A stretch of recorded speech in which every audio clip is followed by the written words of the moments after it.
All right, James Lynch here for Fight Bananas. Happy to be joined by Andre Petroski. He's got a big fight coming up here. Rodolfo Viera, UFC Fight Night, February 15th. It is right around the corner. Andre, how you doing, man? Everything's going really well. Just training, really locked in. Got to be happy with the Eagles, right? Oh, hell yeah. Yeah. Yeah. We'll start there first. We have to, right? Like what a, obviously what a game. And, are you liking their chances in the Super Bowl? Yeah, for sure. Yeah, the first game, it's funny. Like I didn't really watch the first couple games of the season, but I watched the first Redskins game, the one they lost, and they were like killing them, and I kind of like turned off the TV and stopped watching it, and then they came back. So it was good to get that win back. Did you let out a go birds at any point throughout the game or no? Of course. Okay, I figured as much. Just making sure. I'm trying to gauge the level of fandom here. So that's good. Yeah. Let me ask you this though. Like, I know this is going to be kind of a false equivalency, but watching the Eagles and you're a professional athlete as well. Like seeing their success, does that get you pumped up at all for your fight career? Or is it completely separate? You feel any of that energy? Yeah, a little bit for sure. There's like some good energy in the city. Good energy, especially the bare knuckle fights on. Oh, that too. Saturday. Yeah. That was a huge deal, right? I think they set the all-time attendance record on the weekend, if I'm not mistaken. Yeah.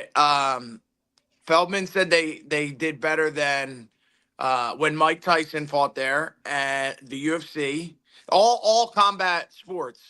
Yeah. Yeah. It's pretty cool. That's incredible. Did you go to the fights or you just watched it at home? I was there. Yeah, I was there. Oh, cool. Nice. Yeah. Okay, well, that's good. Jeez, what a front row seat for that. It had like that big event feel, right? Which was kind of cool. Yeah. Yeah, it was a little hard to see from the floor. Mm-hmm. I felt like the ring was kind of high, but man, great fights, really good fights. Yeah. Like all around. They have a good product. They definitely have a good product. Yeah.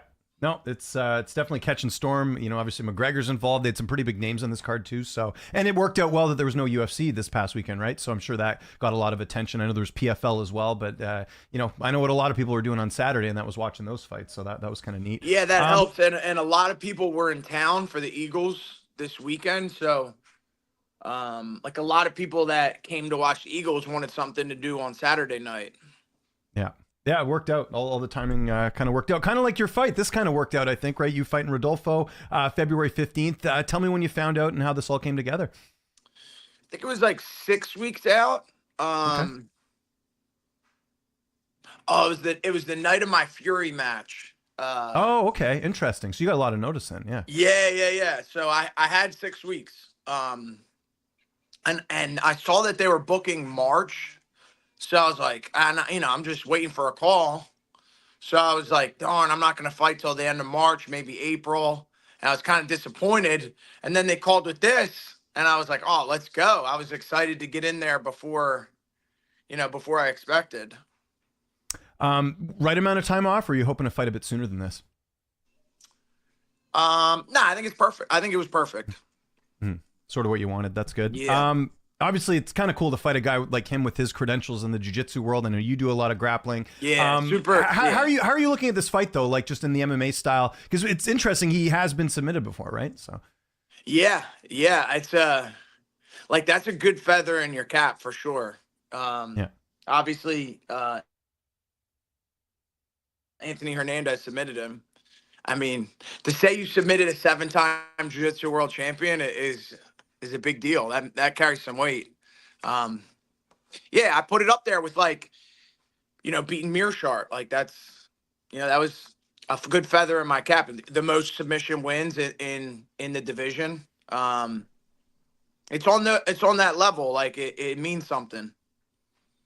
Yeah. No, and good that matchup. excites me. That's motivating, especially in camp. Yeah, and like I said, to get an opponent like that, that's got to fire you up a bit. You got lots of notice, which is great. How's camp right now? Because I know obviously Joe's getting ready for his fight with Calvin Gaslam. There's a lot going on right now. Take me through camp, who you're working with, who's helping you get ready for this one. Yeah, working with Joey because I can fight southpaw, and similar to Gaslam. But A lot of the same coaches, working with Jonathan Webb, Eddie Torres, John Marquez.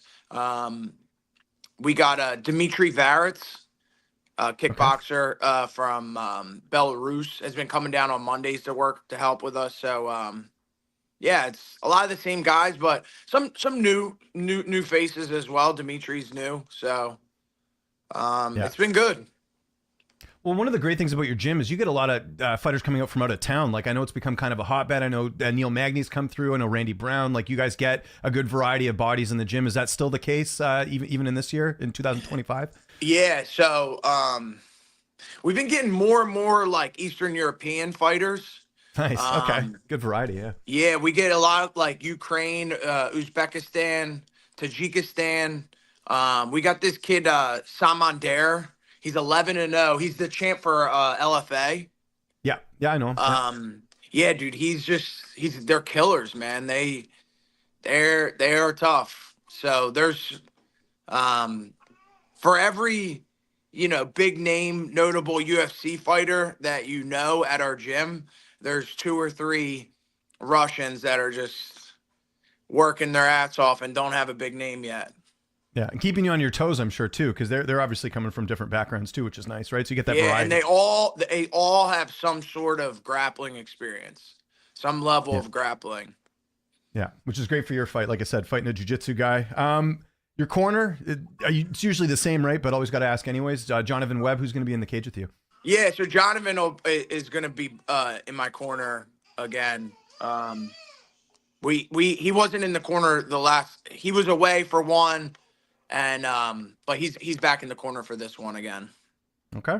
How's this fight playing out on February 15th? How do you see it unfolding? I think I get a first round knockout.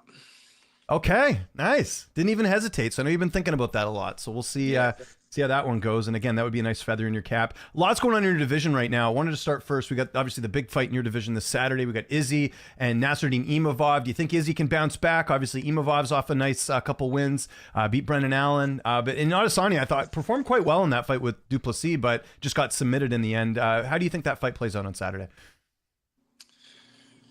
I like Imavov. Okay. I think I liked him against Buckley. I think he's good. I think he's really good, and I think in this sport, momentum's like really a powerful thing. And from my perspective, I can see who's got the momentum right now. No smoke at the former champ, but Okay. I think that, how do you think he defeats him? Do you think he'll finish him or a decision? How do you see that fight going?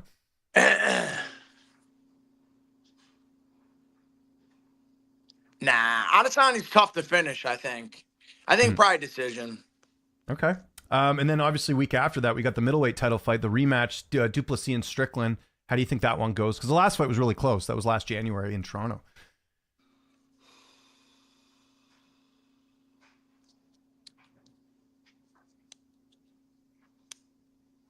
I'll go with Duplessis. Yeah. Although, like, I hate his style, I do think his grappling is a little underrated. I think he might be able to get some grappling in on Strickland. 2 more quick ones I wanted to ask you about quickly. We got Alex Pereira fighting Magomed Ankalaev. That's a really interesting fight at UFC 313. Who do you see taking home the light heavyweight title? Ankalaev can win this fight so easily.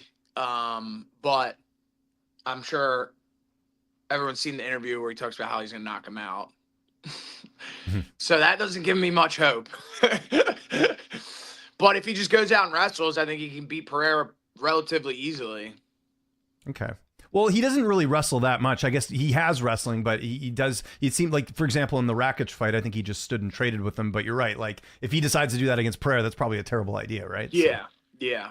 So we'll have to see how that one goes. But do you think Ankalaev can beat him, or do you think Pereira will still have his number? Because the fight starts standing, right? So. I think if Ankalaev tries to strike with him, I think Pereira will beat him. We'll probably knock him out. But if he grapples him, I think he can easily beat Pereira. What do you think's more likely to happen? Based on his interview, I'd say he's going to stand and trade with him. Okay. unless Fair he's enough. just saying that, which I would give him kudos for that. Yeah. Just to sell the fight and go out and make everyone pissed. Yeah. No, understandable. Yeah. Throw Yeah, people yeah, off a bit. yeah. And then just the other fight on that card, I was curious. Justin Gaethje and Dan Hooker. Who do you see winning that fight? I like Gaethje. Yeah. Yeah. I think I never bet against Trevor Whitman. I think he's one of the best in this sport. Yeah, I think they can certainly game plan for Hooker. Yeah. It'll be interesting.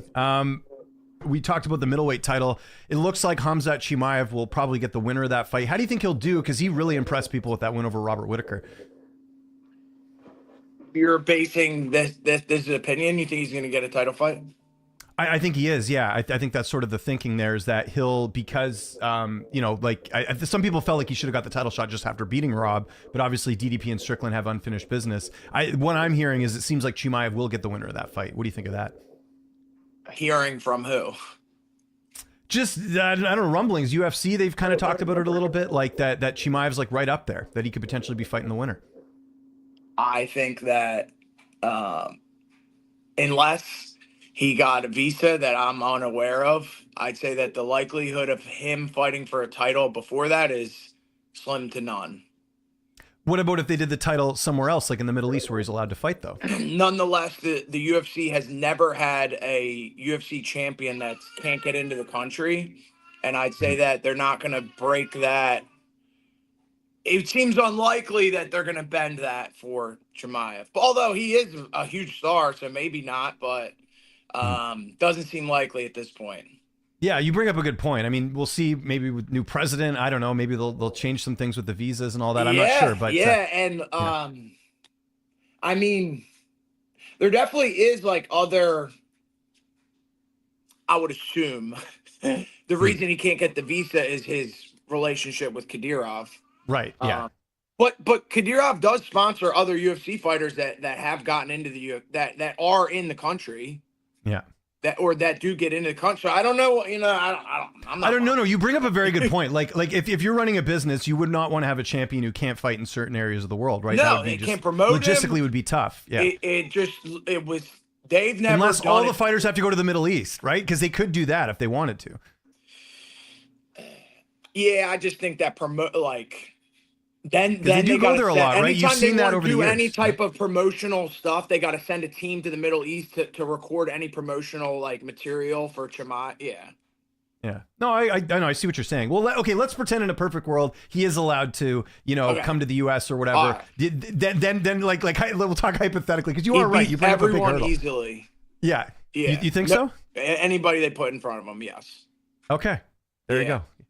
Okay, yeah, because I think I'm high on him. I enjoy. He's probably my favorite fighter to watch fight right now. Okay. Yeah. Yeah. I mean, it's just intriguing that he's been able to do it in two weight classes, right? He's he had a lot of success one of the at only fighters that can do both. Like he can strike and grapple. Khabib tried to strike towards the end of his career, but it didn't look the way it does with Chimaev. That's fair. Although he did drop Connor, that was pretty good in their fight. Yeah, right? So, for sure. So got to give him props for that. Before we go, I was just curious.